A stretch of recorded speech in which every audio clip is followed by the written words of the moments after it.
First off, I love my kids. This is Learning to Dad. I'm the cool dad. That's my thing. With Tyler Ross. What I do have are a very particular set of skills. I'm gonna have fun, and you're gonna have fun.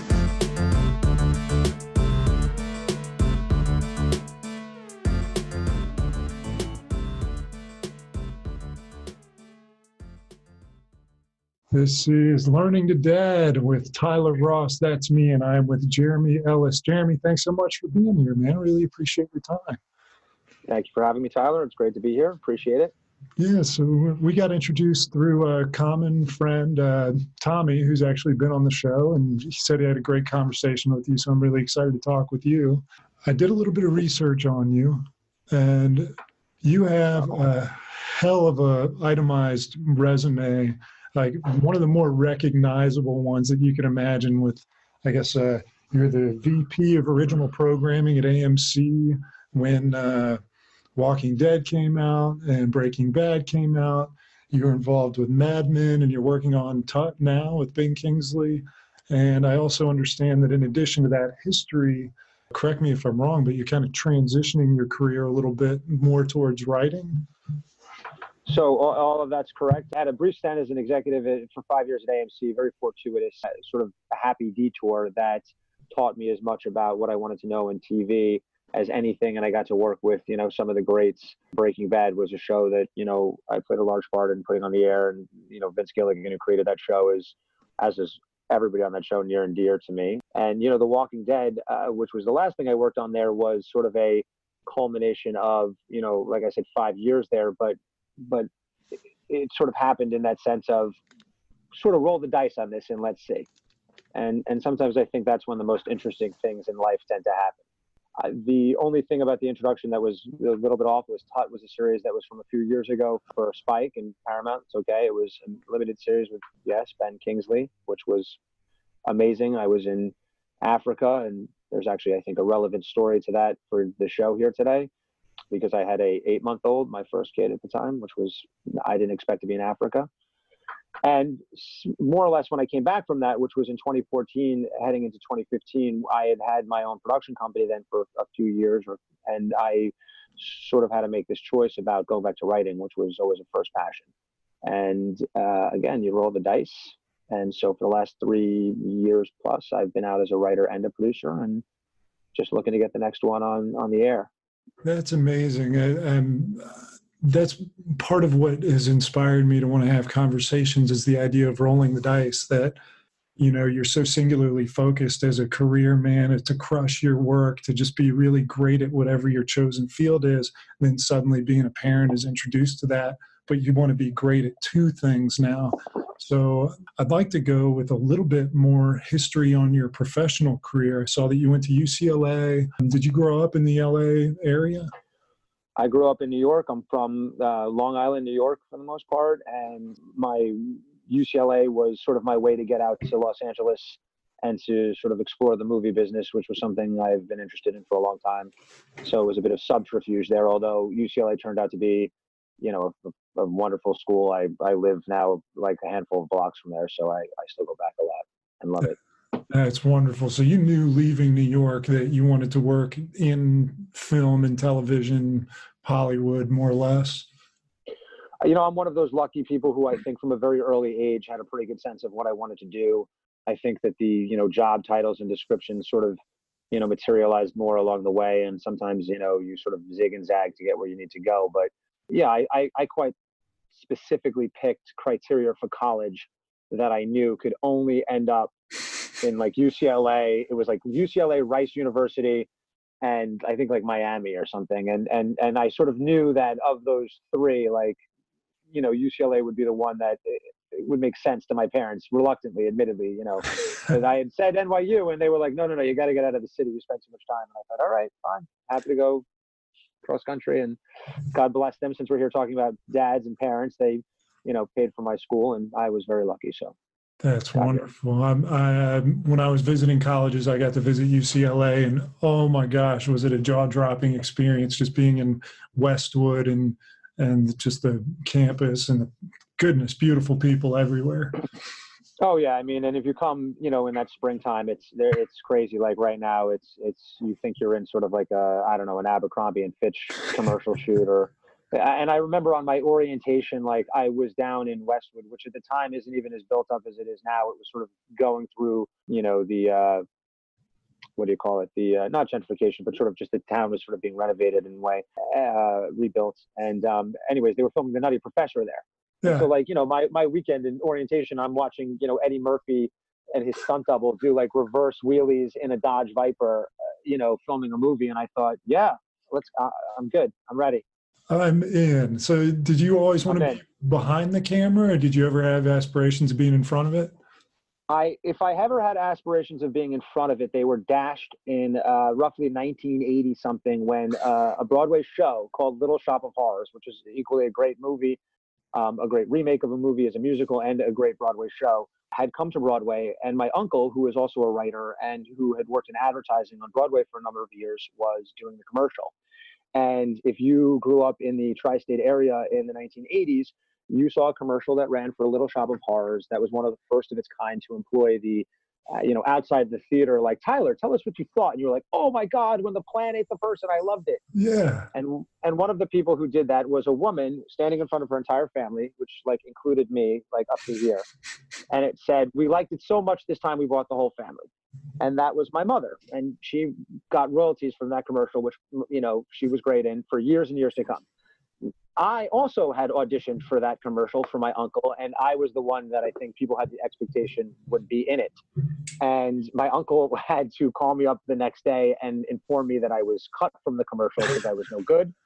And I would say that that more or less ended my aspirations to act or be in front of the camera. I think you have to know your strengths in life, and you know, mine has lied on the other side. At least you got the courtesy of a no, as opposed to wondering for weeks and weeks. Yeah. Well, it's funny because you know, now here I am, you know, decades later out there pitching, and as cynical as I can be about it, I sort of feel like I was, you know, well prepped by my uncle when I was, you know, 8. I got my first official pass. Sorry, kid. Sorry. It's not gonna happen. So you're born in the wool, ready for this industry. You come out of UCLA, and what's your first kind of work outside of UCLA once you graduated? I'm like your classic example of not thought out decision when you come out of graduating, because I had come here for 4 years, but I was also a sort of dyed-in-the-wool New Yorker at the time. I had, you know, a girlfriend at the time who was going to be finishing college, and it was still the indie movement at the late 90s of New York. And I thought, I'm going to move back. UCLA was like my pilgrimage to Mecca. I've gone to the religious Holy Land and seen what it's all about, and seen behind the curtain and seen the wizard. And now I'm going to go to New York and make these kind of cool films that I grew up on. And I did that for a couple of years. The first job I actually took was, and the way I say it was a bad decision, was I graduated into the greatest job market in the history of, you know, the modern world in 1999. And I took a job working at the Maury Povich Show, which was the first job that was offered to me. And if you ever want to have a podcast about, you know, depraved television, like, let me be your leadoff guest, and I'll tell you about my year on the Maury Show. Which could like disqualify me from the patriarchy, and I could be excommunicated from every religious organization. But anyway, so I did that for a year. I had friends who graduated and they were like, you don't get sushi lunch and have a foosball table in the lobby. It was like the first iteration of the internet bubble. And I thought, no, I get yelled at for 42 hours a day and ship people in from the worst parts of the country and put them on television. What am I doing wrong? So, yeah, that's a whole other story. All downhill from there. never. You know what it is? Here's the deal, kids. Never take the first offer. You'll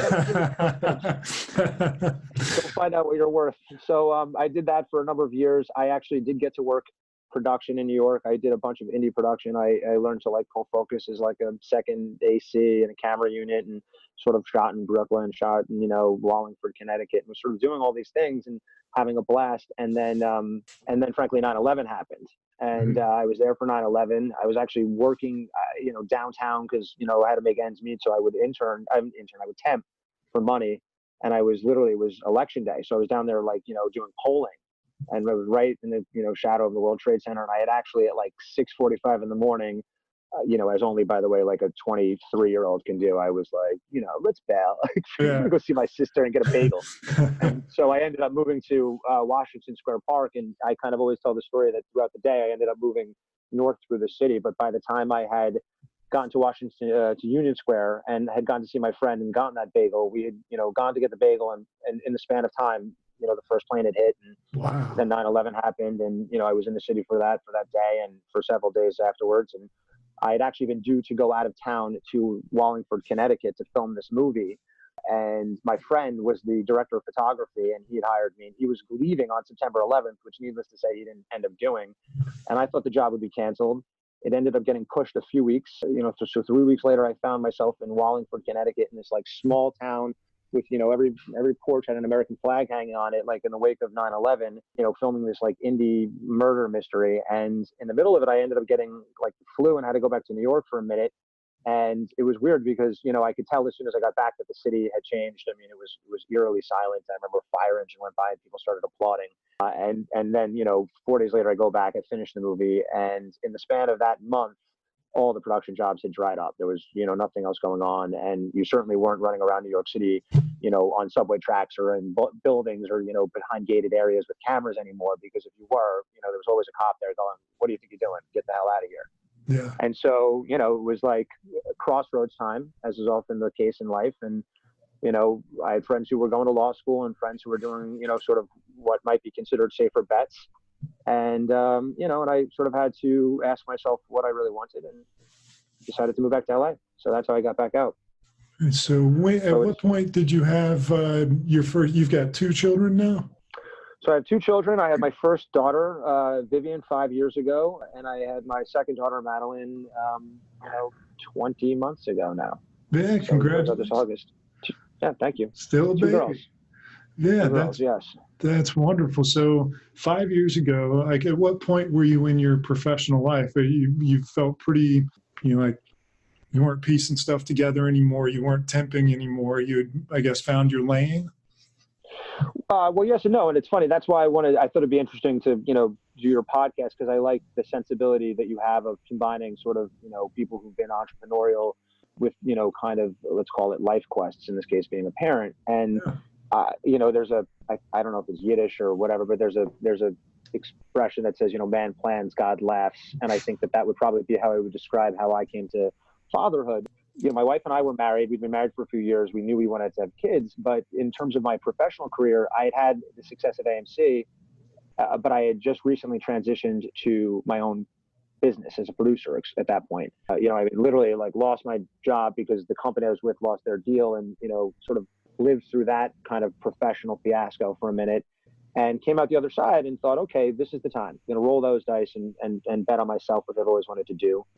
And, I guess timing wise, probably right around that same week, maybe I was celebrating. Invariably, my wife got pregnant. And, so I found myself what I would call in a position that I you would never counsel or advise anybody to be in. Yeah. Oh, yeah. Like, sure. Like, start your own company in one of the most uncertain businesses, with the odds stacked against you, and by the way, have a kid. Yeah. At the same time, if ever there were some sort of jittery nights, but, and then, but it taught me sort of early on that I had a few victories in terms of, work, whether it was like signing a deal and then, signing another deal or eventually getting TUT made, that were, the things that make you feel secure because you either have a paycheck or you feel like, it's a job well done. But, then with every opportunity becomes another, a potential pitfall or setback. And I think that's a good sort of, I think that's a truth for parenting as well. And so what ended up happening was the network I worked for was like, you know what, they literally were like, Jeremy, you're absolutely right. Because we were talking creative. They're like, we got to do TUT authentically. Yeah. We're going to Africa instead of Montreal. Now, it wasn't entirely my idea. I mean, there were some other people who had that, but and this was in the middle of the SARS epidemic. Mm-hmm. So suddenly I'm sitting here going, okay, I got to take 3 flights. Flying is not my favorite thing anymore. Yeah. I got to go to a place that frankly I never thought I was going to go to. And I'm not going to sit here and pretend that I was like, oh, it was going to be the majestic of the Sahara. Like, if I want to see desert, I'll watch The Good, the Bad, and the Ugly. Yeah. I'll watch Lawrence of Arabia. But like, all right, but for work and for, movies, it's like, I love it. It's what I want to do. So off I'll go. But wait a second, SARS epidemic, and you're like, I have a kid. I'm going to go and bring back SARS really, it was all these things. And suddenly through the prism of having an 8-month-old and trying to figure out what the right decision was. And I guess in what's sort of become the theme of this conversation so far, sort of roll the dice. There it was on the New York Post one day, SARS epidemic in New York, like a doctor had brought it back. Inadvertently. And I thought, well, all right, we're going to New York because the kid's going to see the grandparents. So, pardon my French, but fuck it, might as well go make the movie, go make the TV show. And so off I went, and I never would have imagined that I would have found myself, in Africa on a completely different time zone in a place that I've never been, working, shooting all day, and then calling, I don't even remember if I could FaceTime, but like calling my, 8-month-old daughter, who at that point could sort of say, "Hi, Dada." Yeah. And it was, I think it taught me, among other things, that, sometimes there's this notion that you can't always go after the things that you want in life. And I think that because they sometimes conflict with one another, or they sort of all can, be at odds with one another in terms of just say your timing. But I actually think that what that taught me is that you don't have to accept that if in fact, you can do certain things to be more focused on what you really want and what's really important, and you can be just a little bit brave and have a little bit of overconfidence in yourself, then you can sort of get it done. And honestly, I can't think of anything that, better describes being a parent, or being a dad. So it's definitely a fake it till you make it, profession. Yeah, I read a Martin Luther King quote this morning that was, even though you can't see the top of the steps, you still got to take the first stride. That's some paraphrasing of it. But I'm curious, for those that are listening that don't necessarily understand our industry, like as a producer, when you started your own company, like, what's your day-to-day look like? Like, what's your work day look like? Like, sure. prior to the birth of your first girl?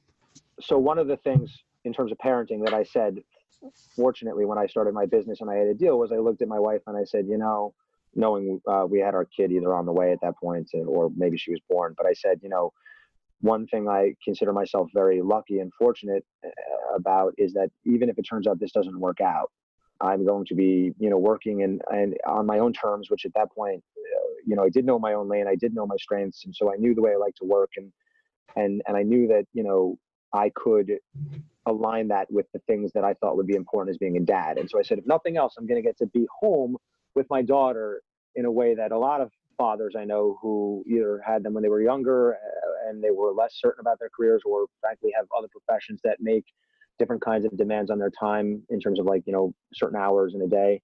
And so, and that was one thing that served me in good stead, just kind of heading out. But to answer your question specifically about what my day was like or what a producer does.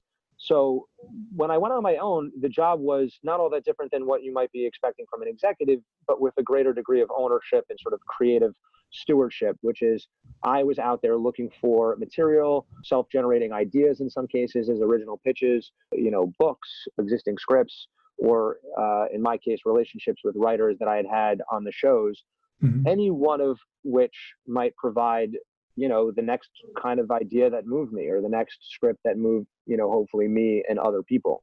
So, there's a book that I'm working on right now called The Journal of Best Practices by this guy, David Finch, who, by the way, would be an interesting father to have on.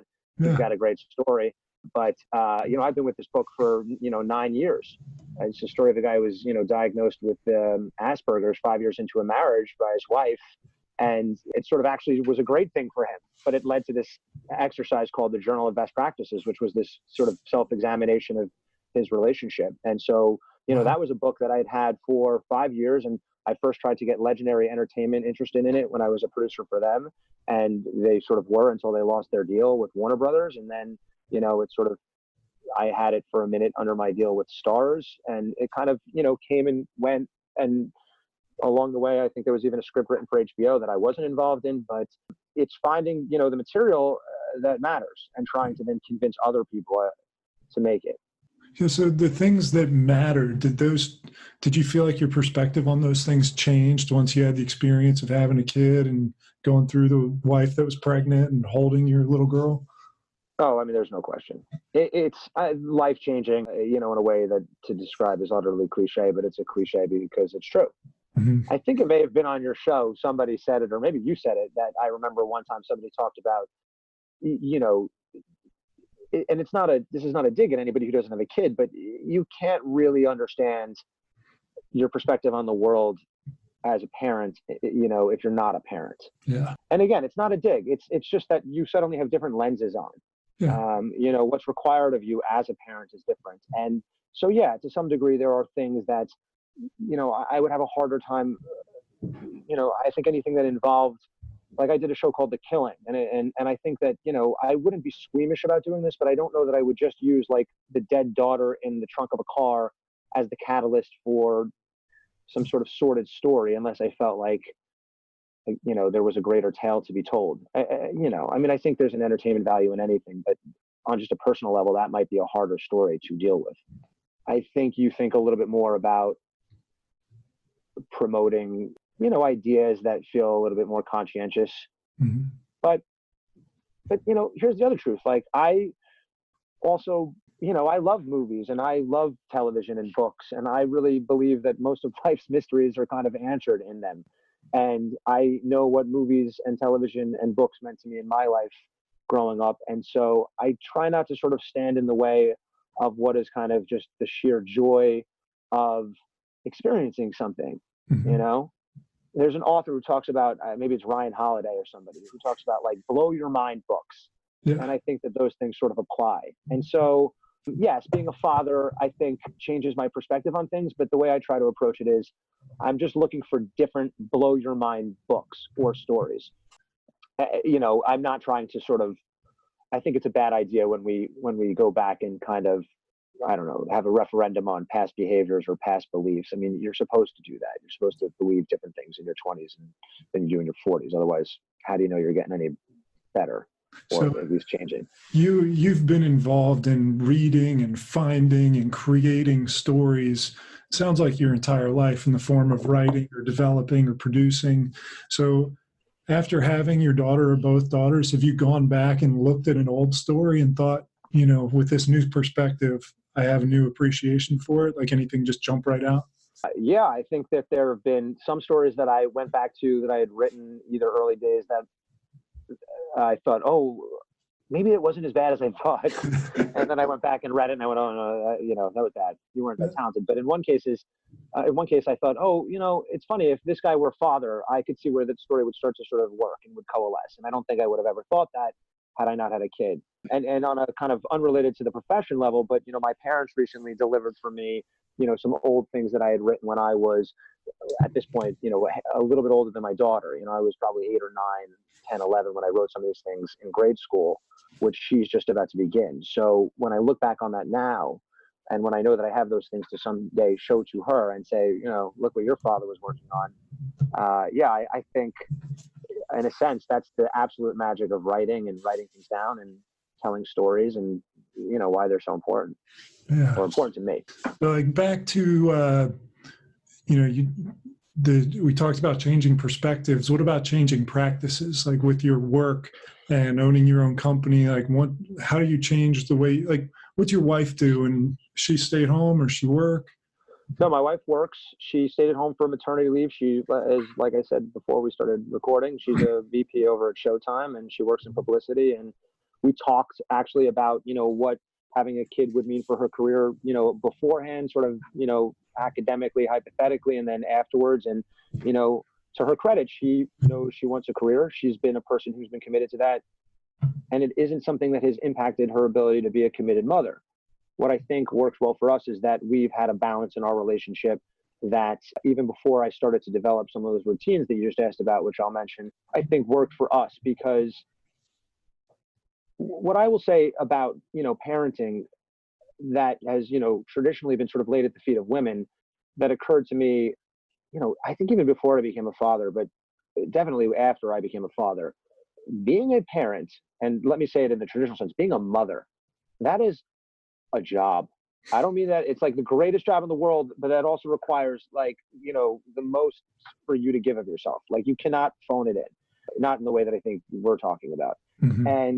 And so when I started to think about how me and my wife would, balance things, plus the fact that I had a business, I was very keen on the idea of routines. And I'm not like a routine oriented person. I think I'm, if you left me to my own devices, I joke with my wife, if I hadn't gotten married, I'd be sleeping on the couch. And what movie was I watching last night? Oh yeah, I'll pick that up again. And what's for breakfast? It would be very, fly by the seat of your pants. Mm-hmm. But I think that in order to maximize, your time, which is of course, the first thing that occurs to you when you become a parent, you have to set routines. Yeah. I'll tell you. So here's a funny story that a guy told me that I think is a good thing to tell people when they're going to become a parent. He told me this. He said, I was pregnant. We were talking, and he had a couple kids already. And he said, all that stuff that you hear about how you have a kid and it changes your life. It does, but not in the way that people talk about it. It's not like, you're never going to have a night out with your wife again, or that, like, you're never going to like see your boys and hang out or take a vacation or even have sex. Like, all those things are going to happen. You're going to have sex. Life will go on. You will get back to it. You'll have to find your way back to it, but you'll get back to it. And I said, oh, okay, that sounds good. He said, yeah. He said, is there anything that you like to do, for you? And I said, you mean like go to the movies by myself on a Friday, or like read the New York Times on a Sunday? And he said, yeah, you're never going to do that again. And I thought, every Sunday I go, that guy was right. I have not been, if me and my wife get to see a movie start to finish, it's a true miracle. But I think that, what that meant to me in terms of your question and how I approached it, because I knew that I needed to focus. And before I even got to this step, I will tell you, as I said a little bit earlier, like, you need to know what your priorities are. Warren Buffett has this great exercise. I think that there's a story, you could Google it, about him and his pilot Steve, that was about making two lists. I think if you Google Warren Buffett and about making two lists, and it's interesting, I won't tell it all here, but he basically helps you figure out how, like, what are the 5 things that you should be working on. And his distinction that he comes up with is, once you figure out those things, most people think those are your priorities, and everything else that's, on the secondary list is, what you work on in between. It's the other stuff. And his whole thing is no, that's what everybody thinks, and that's totally wrong. The 5 things you work on are the only things you work on, and everything else, those secondary goals, that's what you don't work on. Yeah. Right. And so I had that mentality in terms of, a business, and I was, like I said, keen on podcasts and YouTube, where I found that there was a lot of long form type of advice that was great. I bought a lot of books and whatnot, but I really, knowing that being a parent was a job, knowing that, me and my wife were going to share those responsibilities, and knowing that I was intent on being a really involved dad, I truly set about devising routines and things that I think I had been trying to do in a kind of self-help, self-improvement way. So, whether it was like Ben Franklin's, 13 traits to improvement, or his methodology, or it was, David Goggins, or Jesse Itzler, or anything else like that, right? Yeah. I started to sort of think about that in the context of being a parent. And one of the things that occurred to me early on afterwards was, and I tell this to people now, you need to train to be a dad, right? Well said. Well said. You need to, like, physically and mentally, but I'll even just take it as a physical thing.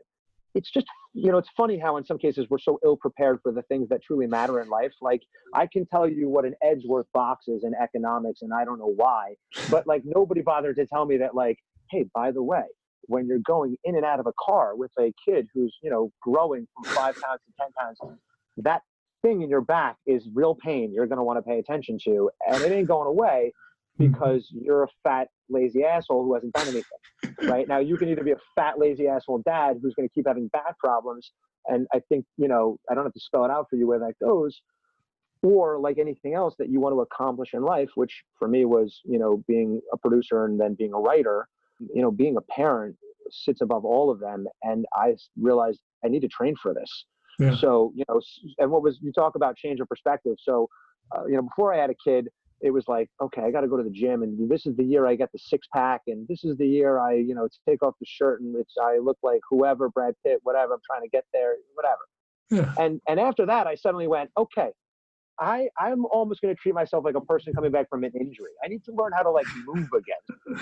Yeah. I'm going to be getting in and out of cars, be lifting things up.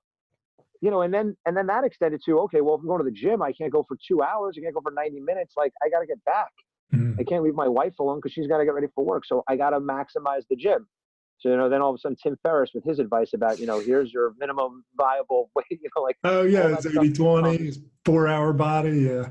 Yeah. So to me, it's like the great thing about the age we live in is, yes, it's the age of over-information, but if you know how to sort of parse through it and sort for what you're looking for, I got tremendous advice, again, from the medium through which I make my living now, which is, movies and television shows that inspired me, but like, books, whether they were books that were written by Navy SEALs advice to their sons, which I don't have a son, or it was Michael Chabon's, Fatherhood for Amateurs or whatever it's called, just countless stories and things that, meant something to me. A great one, I think, that actually sort of exemplifies all we're talking about is the Will Smith movie, Pursuit of Happiness, because in that movie, he's, frankly, in much more dire circumstances than I was in, but he's a single father ultimately.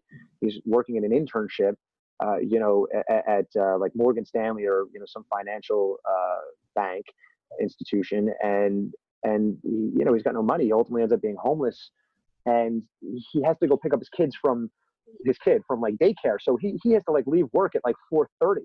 In the movie, and all the other guys are there till 7-8 o'clock, and so he starts talking about these little things that he's doing, right? Like not putting down the phone in between calls, and he's not getting water so he doesn't have to go to the bathroom. Just these little micro improvements that he can make to gain a little bit more time in his day.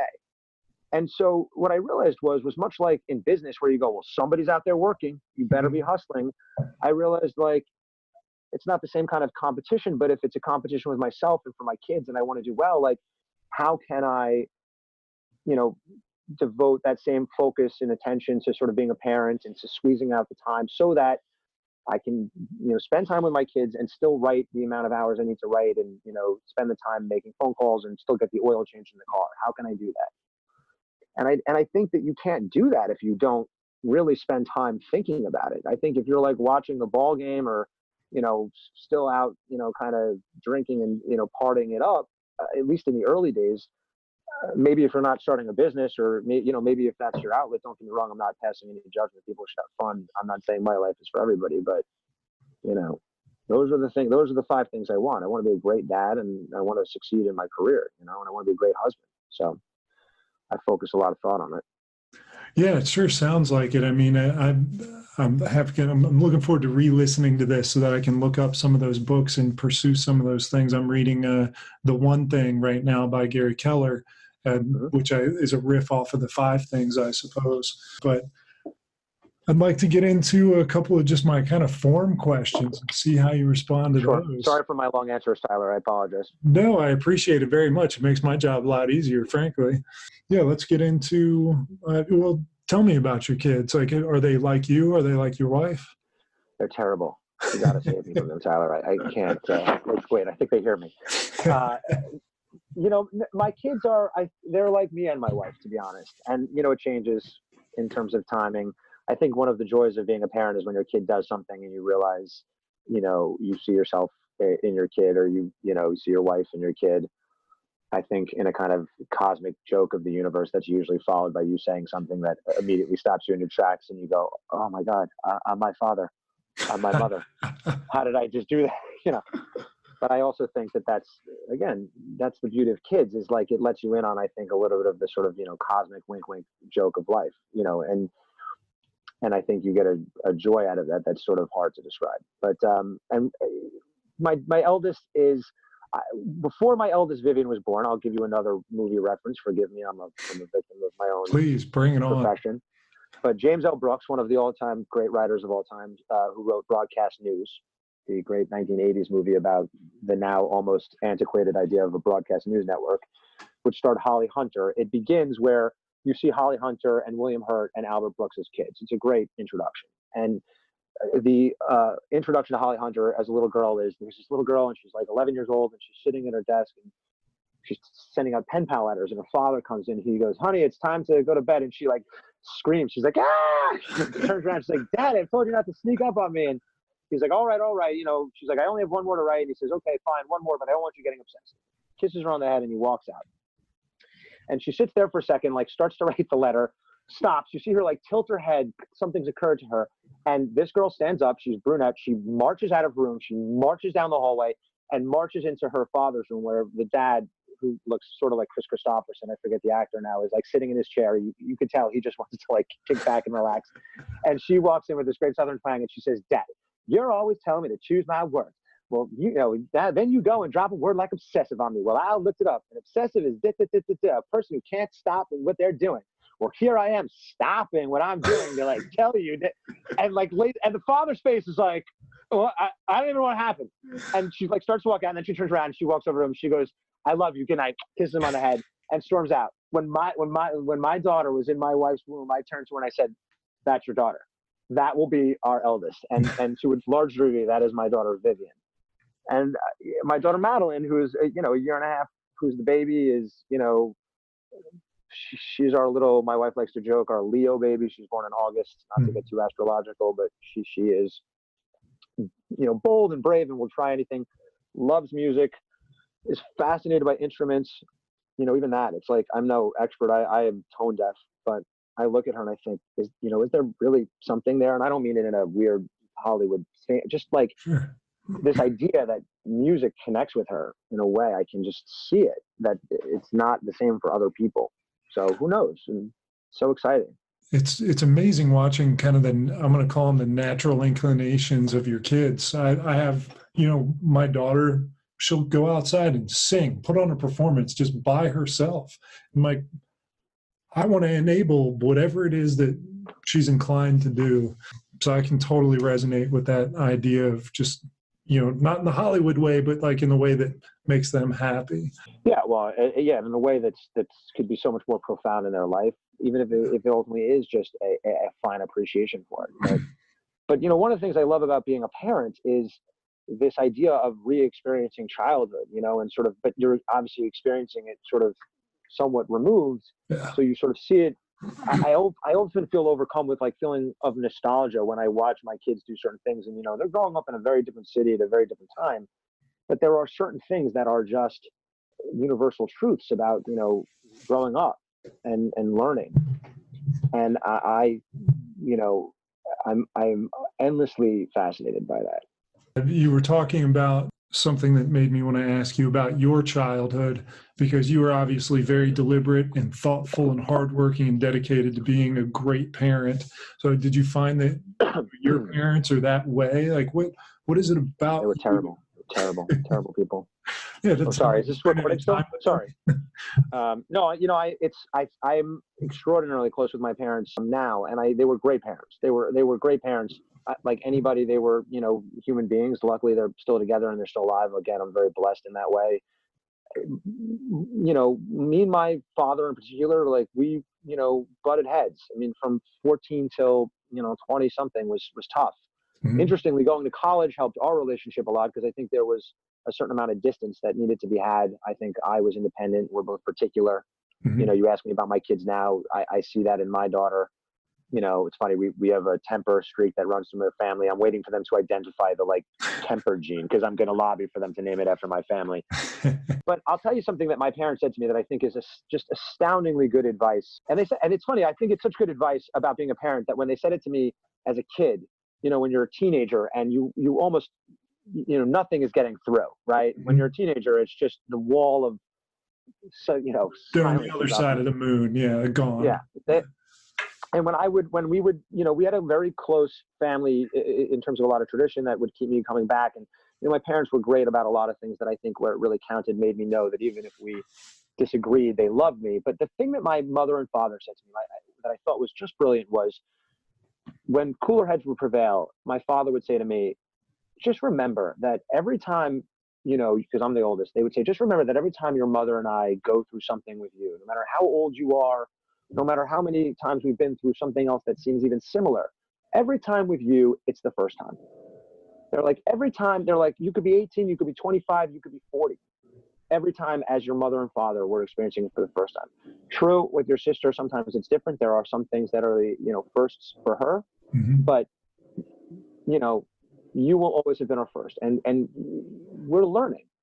And I think it was one of those things that, really, which is so important in anybody's sort of maturation, that made me realize, my parents don't have all the answers, right? And that also that what they're doing is, at times might seem sort of mean or oppressive or just not fun. Like they're not doing it to be that way. They're just, kind of doing the best version of what they think they should be doing. And I, I follow that same example myself, and I fully expect to say that to my kids someday as a reminder, because it works so well. Yeah, that's an amazing thing, the idea that they could be so forthright in their humanness, because I remember the day that I realized that my dad was human, that the pedestal was, he's still on a pedestal as my mentor and all of these things, but like you realize they're not infallible. And for them to go out of their way to actually point that out to you, I think sounds really powerful. Like, why do you think people don't do that, that parents wouldn't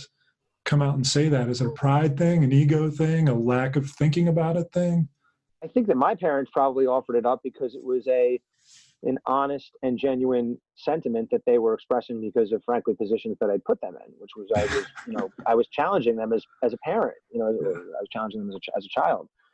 I'm also equally blessed in that I have my mom's side of the family passed away when she was young, but my father's side of the family are relatively young, and so I would have grandparents and great grandparents. And my grandfather, who actually just passed away, my grandfather Harold Elice, passed away just about a month ago or so. He is the definition of a patriarch to the family. Like he was to my father and my uncle, his brother, and even to my mother when she married into the family. And so I always felt like there was this prevailing wisdom that extended from him as to sort of the right thing to do.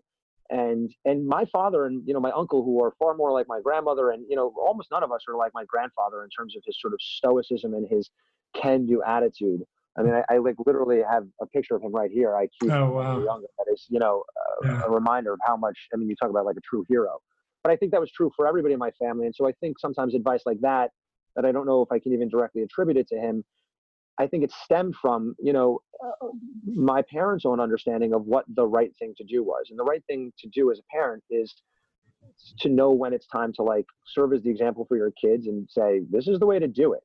Yeah. I don't know that I am so into the idea of be honest with your kids about, the things you did. I don't know if I agree with that. Julie Bowen has a very funny line in an episode of Modern Family where she says, you don't want your kids to, know who you were. You want your kids to know that you were the people you want them to think that you were. So, I remember that line. I massacred it a little bit. I'm sorry, Steve Levitan and Chris Lloyd, but it's and Julie Bowen, but it's a true line. And I think that, so I don't always necessarily believe that you want to be forthright, but I think that in knowing when it's time to be forthright, you talked about bringing your own father up of his pedestal. For me, an important point in the maturation of any young man or woman, maybe especially a young man, is that usually comes in your teenage years. And your parents, your teacher can do this too. They say something, it's something you've heard before. It's a variation on the thing. And as soon as you hear it, you suddenly go, for the first time in your life with absolute clarity, you go, I don't think that's correct. I don't think that's right. Yeah. I am going to call bullshit on that now. And of course, that's the thing that usually sends you a little bit down the road of thinking everything is a teenager. It is indeed. But I actually think that whereas usually that's a mistake on the part of your parents, that's probably some kind of momentary miscalculation that reveals themselves. I think that when they do it intentionally, and again, that's part of the the brilliance and the responsibility of being a parent, is you have to know not just what to teach your kids, but sort of how and when to teach them. So, I think that even through the things that were hard for me with my family, what always, held us together was this idea that they were doing their best and they loved me. That's beautiful. Yeah. That's wonderful. Well, to keep thinking about that in mind, it's a good segue to ask you, when it comes to keeping your 5-year-old, your 18 or your 20-month-old, no big deal yet, but 5-year-old, trying to keep her in her lane, what do you do to, I don't want to use, I hate the word discipline or punish, but to help guide? No, I think it's, well, so first of all, I don't, as a writer, I don't object to any words. I think they're important. And I think to sometimes try to break them down to their core intention and meaning is more crucial. Mm-hmm. So I actually think discipline is an important part of being a parent. I think it's, especially as a dad, I think it's sometimes the hard thing. Talk about a cliche, the old, it'll hurt me more than it hurts you. I kind of get that. Mm-hmm. And I have not had to sort of discipline my child in such a way that it rises to that level per se, but we have gotten to the point with our 5-year-old where, you know, whether it's okay, like you're now going to bed without certain things, or it's just a discipline of, let me even take it out of the context of a kid being disciplined, like disciplining ourselves. Like we had a course correct on phones and screens. You know, we were doing the thing of sort of, here's the phone, here's this, sort of indiscriminately, kind of if the moment called for it. Yeah. And I don't agree to that anymore. In fact, me and my wife, it probably took me a little bit longer to come around to it. I've realized that screens are not good. And I think it is okay for us as parents to decide it's not good. Now, whether it's, you know, hey, it's TV and you want to sort of limit it. I mean, I watch a lot of TV, or you want to, you know, allow them to have it at whatever amounts of time, and if they've performed whatever tasks, you know, good deeds, all of that I think is fine. I just think you have to have that discipline, self-discipline and discipline of them. But I'll tell you another thing in terms of sort of helping to guide me. One thing that I did, and maybe this was my grandfather who sort of inspired me a little bit, but I believe we live in a tricky world at the moment. And between social media and, you know, the news, and frankly, even just the kind of social pressures we feel from parents and friends, even when it's unintentional. God, I love my mother literally to death. She's from New York, but there are times I tell her something and she says like, well, you have to do this. And I kind of go, you've been living in New York for too long. Like, you don't have to do that at all. But, you know, so whatever those things are, I think it can be sort of a tricky time. And, you know, one thing that I did shortly after my second daughter was born was I bought Tom Brokaw's book, The Greatest Generation. And I listened to it on audio and I reread it because I thought, you know, not that they did everything right, and not that the baby boomers did everything wrong, but I want to go back to basics. Even a lot of these books I read, there were all these like equivocations and caveats and explanations. And I just thought, you know, here's the thing. Respecting your mother and father, like that's good, right? Like keeping your hands to yourself, like not, you know, sharing with your sister, not taking what doesn't belong to you, like sort of basic stuff. And I mean, I'm not trying to get all sort of like 10 commandments or anything like that, but I felt like, you know, when you're talking about the greatest generation, who, especially today, when I hear people complaining about what they have, it's like, we have no idea how good we have it. I mean, no idea how good we have it. And when you go back and you read the stories of these people who raised not one, not two, not three, but like 5 kids, and they all grew up to be, you know, contributing members in society, it's sort of like, I'm going to go listen to those people. And I did, and I read the book, and it's funny, I really describe it as getting back to basics. And, you know, frankly, a lot of that stuff led me back to like certain religious, you know, sentiments that I think kind of got away. But I believe that all begins with the family. You know, that's the beauty of being a family, is that you cultivate those ideas and you impart them to your children. And frankly, far more than, you know, who you vote for, or, you know, what shows you're watching that are popular, or even what you're talking about with your friends, you know, the way you impact the world, you know, if you're a person who's fortunate enough to be a parent and have this option, is in what you know, impart to your children. So, you know, discipline is one component of that. You know, it's not just, I mean, I have like, you know, John Wooden, like I went back to basics, right? You know, like I did, I like Leo Tolstoy, went back to basics, right? Like Oprah Winfrey, went back to basics. In fact, I'll tell you a great piece of advice I got from Shonda Rhimes, because again, I like to give credit where credit's due. Shonda Rhimes has a book called, I think it's like The Book of Yes. And the premise of the book has nothing to do with parenting. It was about her coming out of her shell and saying yes to things, with all these great opportunities were coming her way. But there's a chapter in the book where she talks about her kids wanting to do something with her. And initially she starts to say no, because she's saying yes to one of these other things that she has said yes to, in keeping with her mandate. And what she realizes is that saying yes is as much about saying yes to her kids, which is sort of saying yes to her as a mother. And she even says this thing in a very pragmatic piece of advice. She says, you know, how much do they really want? Like 15 minutes to 20 minutes? And yeah, sometimes it does, you know, become more than that. And I know one of your guests, I think one time talked about how it can evolve into more. You know, you have to be willing to, you know, not, again, you have to, you know, walk the walk, right? So when my daughter wants my attention, yes, there are times that I am, you know, focused. And I try to tell her when that is so she knows. But most of the time I kind of say, you know, buck up, Jeremy. Like, she's 5 and she ain't going to be 5 forever. And, you know, you can refocus and get back to what you're doing, but she's not going to ask you to look at that next picture if you don't look at it now. Yeah. And by the way, nothing you're writing is going to be as good as what she just drew. So get the fuck up and go look at it. You know? Like, So give her the love that you are going to crave from them. You know, I think so much of kids, you talk about discipline, like it's never tell them something once and they get it. It's like it's like you got to Mr. Miyagi them, right? You got to like tell them something that they don't even know what it is. And then, you know, maybe 16 years from now, they're going to make a right decision because of something you taught them. And, you know, you may not even be around, who knows, but like, that's your job. I don't know. It's what it means to me. Couldn't be more true, especially at this age. You see even 5-year-olds being assholes because their parents are assholes.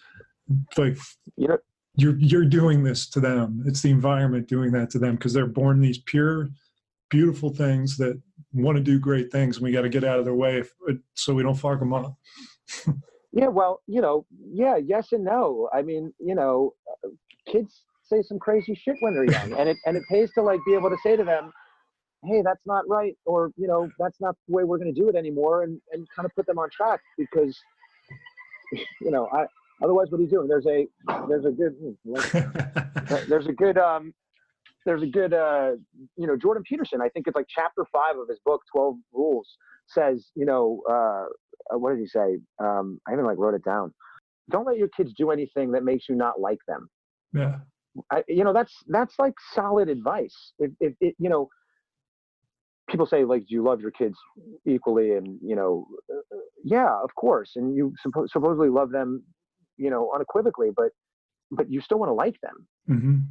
Yeah. And how are you going to get to like them if you're not trying to teach them how to be a good person?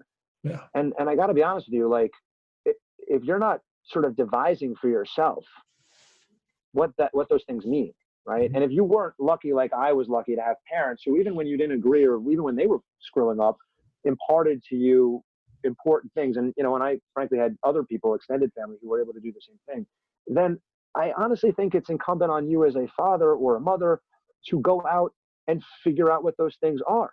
Yeah. You know, devise your philosophy, come up with your family crest, so to speak, right? I mean, you know, to put it bluntly, like, what the hell else are you doing? That's so important. Give a good first step for somebody that's not inclined to do something like that?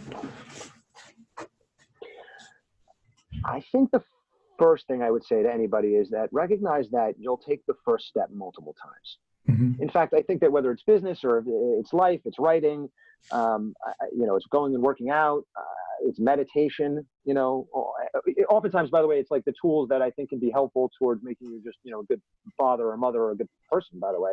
Right. Unless you're like John Glenn, right? Unless you're like one of those astronaut guys who's like, I'm doing it tomorrow. And then, you know, like, you know, and you start doing it.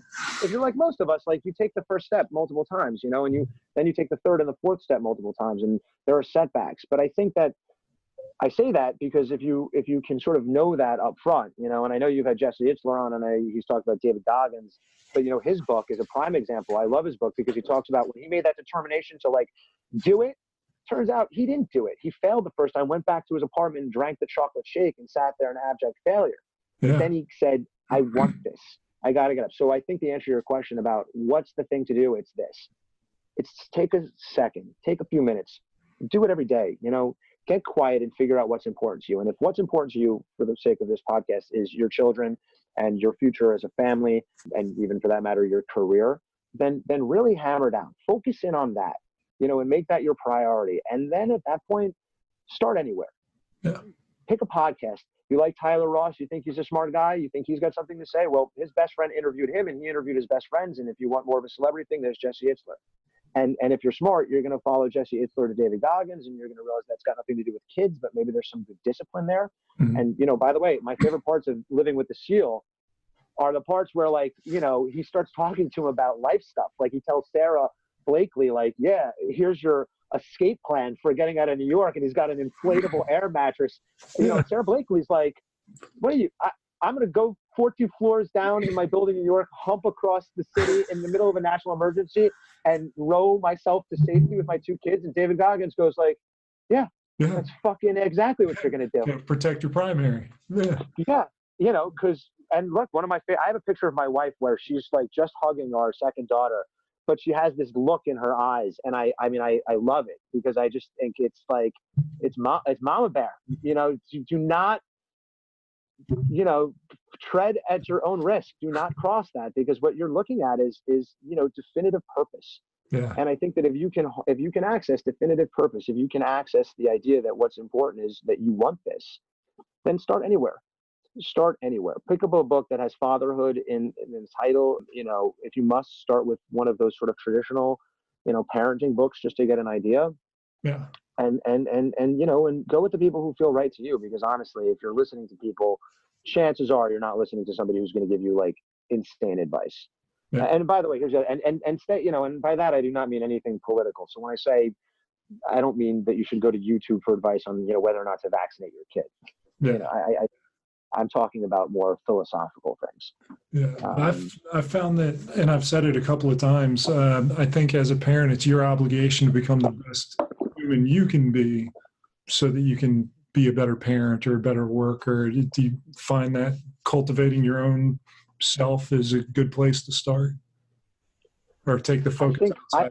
I think that the ultimate mirror of your own, self capability, self-reliance is a word that I really appreciate and I sort of seek in life as a trait. But the only way you can, one of the, sort of, I think, true mirrors of that is your own kids. There have been some good people who've raised some shitty kids, but, which doesn't make them shitty people necessarily, but it does mean that the way they went about it, or perhaps the environment that they subjected their kids to was not the best one.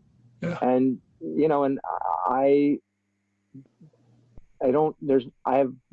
for me, I can't fathom a scenario where how my kids turn out is a backseat to anything. I can't. And I'd give up everything for them, because my attitude is I'll battle back on the other stuff. Yeah. There's a story of Edison. I think it's one of Ryan Holiday's books, again, that he talks about where and I think this is a good business one, and it's a good life one. It's a good father one, where his, middle of the night, he's woken up and his factory is burning down. Something caught fire and the whole thing is burnt to the ground. All of that work, it would be like, Apple burning to the ground. And in the middle of this, where he's standing there with his employees and the fire engine is, trying to put out the blaze, he races off and he goes and he wakes up his wife and his kids and he goes, come out, you got to see this. And he stands there with his kids and he puts his arm around him and, puts one of the kids up on his shoulders. And he's like, look at this. And, his like right-hand man wanders over to him and goes, what are you doing? How the heck can you even have this attitude? And he said, look, here's the thing. We can rebuild that, and we will rebuild that. But, I want him to say it. It's a sight to behold. That's so incredibly sort of present. Massacring the story, but yeah, like there are all these videos on YouTube of, people who've made it to be, 90 or 100 years old. And when they ask them what's important, when they talk about what matters to them, through and through, it's family, it's friends who ultimately became family. It's the memories of the times with those people. And, one thing I was lucky about was I had kids a little bit later in life. I was in my 30s. And by the way, my parents were in their 20s. They kid me when I was 21, my father, and 24, my mother. If I were that young, my kid would be 18 right now. Let me tell you something. You would not have me on this podcast if I had kids that young, because they would be screwed up because I didn't know myself enough. I wasn't sort of, secure enough in myself to be able to I think, answer some of these questions the way that I have and my wife has. But look, again, you play the hand that's dealt you. And if you're a 20-something-year-old with a kid, I don't think that's an excuse. Yeah. You get your ass in gear, be responsible, and recognize that when you're 100, right? Like, what you're going to look back on is not your jobs or your promotions or even honestly the great works of art that you may have done, or the great plays if you join the NBA, whatever. Like, because that will pass you by. At some point you become a footnote. But like your kids, they'll remember you. I have a picture of my grandfather right there. He's present in my life every day, still, as are other members of my family. And so I think that that's what I believe in, and that's what I'm trying to cultivate with my own family and my kids. That is awesome. Well, I hate that we're running short on time, so I'm going to jump into the lightning round questions. Lightning round me, sure. I may hit you up in a few months or another so that we can do this again. I've enjoyed talking to you so much. Thank you. Me too. I really appreciate you having me on, by the way. Oh, 100% my pleasure. What's your greatest hope for your children? That they find fulfillment. If you were going to write a book about your life as a parent, what would be the name of some of the chapters? It's funny. I heard you. I think Matt gave a good answer to that one. When I heard it, I thought, oh, that's a tough one to top. You know, I'm going to pass for a second. I'll think about it. I don't think I have a good answer for that one. They would be fortune cookie answers. Fair. Well, I'll give you one that's right in your wheelhouse then. So, well, first we'll start with the teaser. What television show or movie do you enjoy watching most with your daughter? Oh, well, we are, so the obvious answer to that is we watch all of the sort of like Pixar Disney. So, from Moana to Incredibles to, and Chris Meledandri and Illumination and all those guys, the Minions, we love all of that. Despicable Me was a particularly good one for me as a dad. What I've enjoyed is there's a host of movies that I'm waiting for them to see, which as a dad, I'm particularly keen on showing to them. Mm-hmm. But I've really enjoyed things like, for instance, when my daughter, like when I showed her, Snoopy and Charlie Brown and Peanuts, and she was into it. The big score for me as a dad. Like I have taught my 5-year-old that if you want to understand the essence of comedy, and she now understands it, you need to watch you need to watch Bugs Bunny and the Roadrunner movie, and you need to watch Chuck Jones do the Daffy Duck as Robin Hood. You want to understand comedy? For anybody who's watching this who wants to be a writer and wants to understand comedy, Daffy Duck as Robin Hood, and Porky Pig as Friar Tuck is literally great. And so I watched that with my daughter, and she like sings the song, and she walks around the house going, zoink, sit away.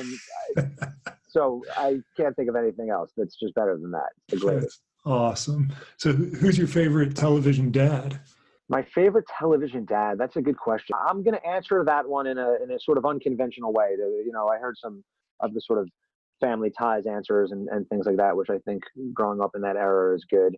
But I'll tell you a dad a dad I really liked who was really popular, and I thought it was a good use of him being a dad. Kiefer Sutherland in the first season of 24. Okay.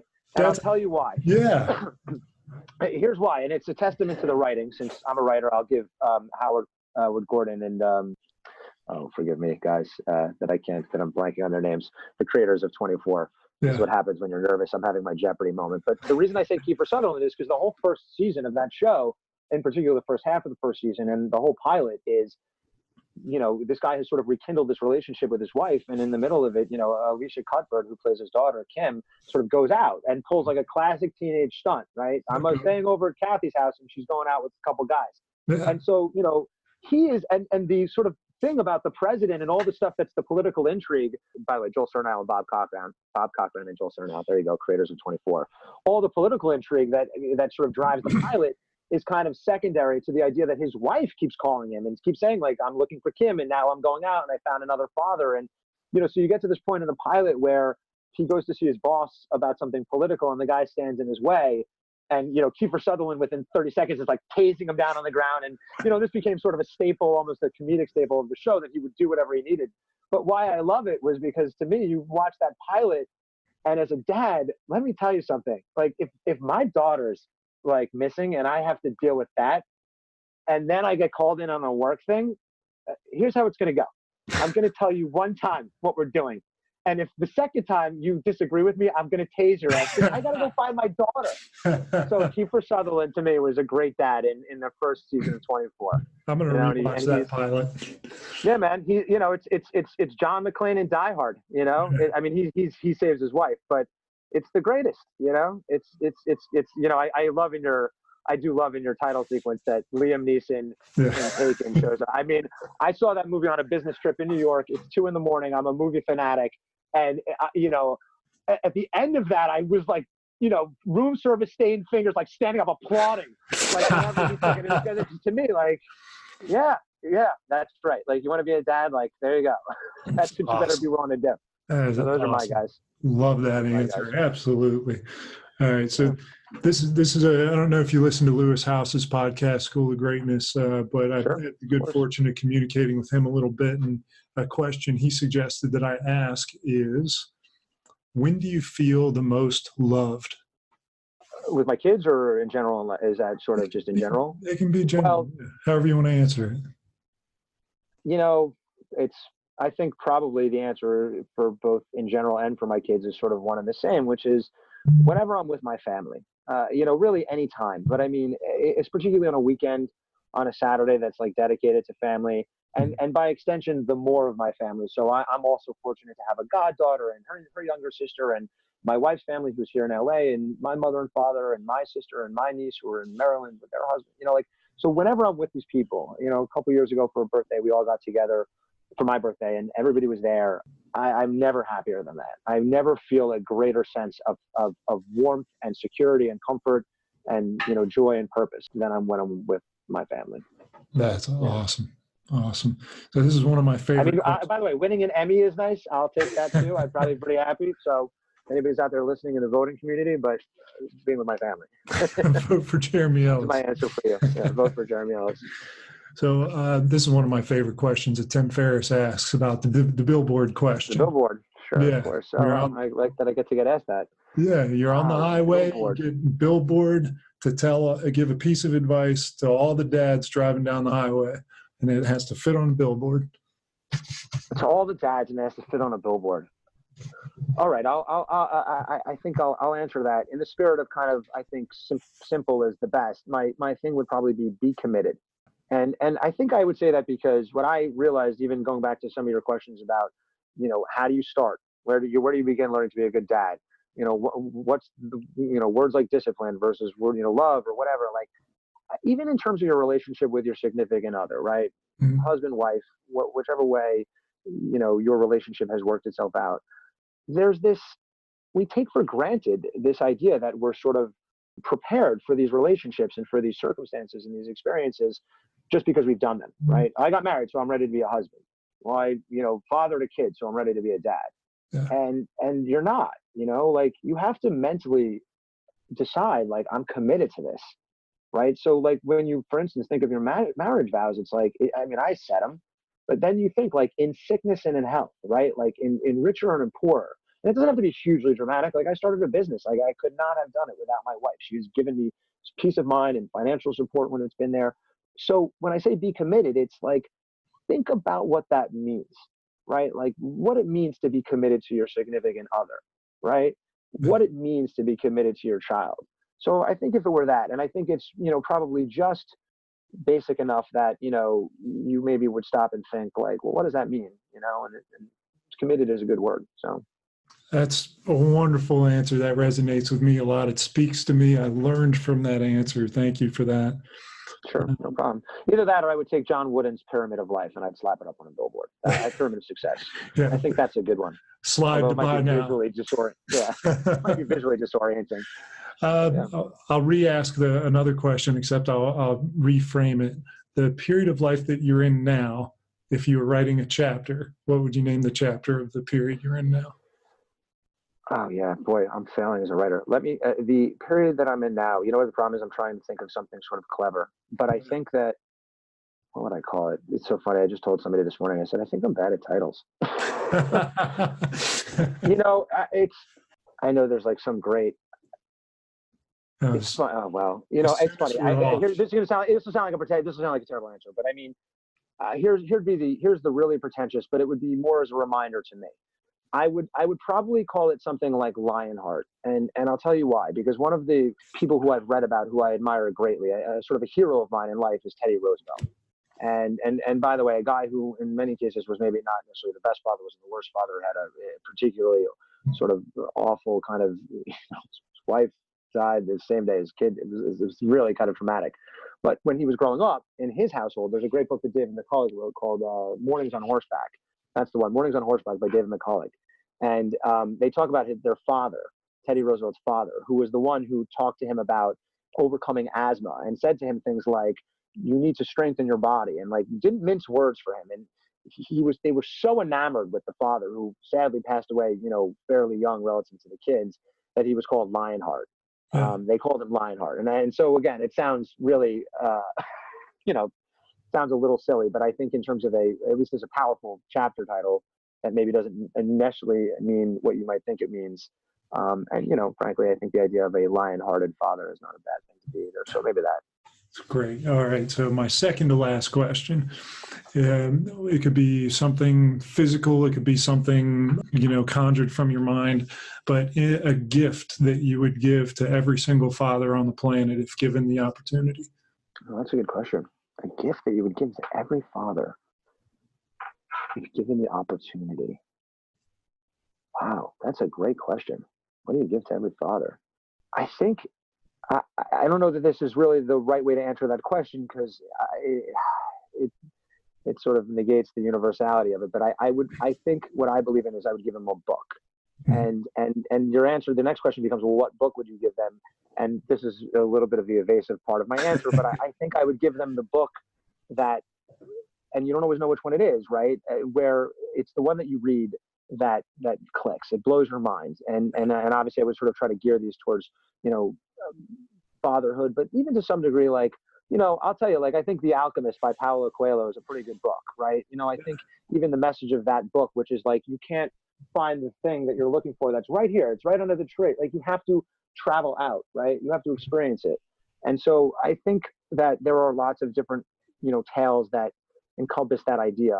But I love books, so maybe for somebody it's going to be the Bible, for somebody else it's going to be, a piece of fiction that somebody loved. But if I could somehow put the book in everybody's hand that blew their mind and set them down the right path, that would be the one. That was what I would do. That's awesome, Jeremy. Just awesome. Well, yeah. Oh, thank you.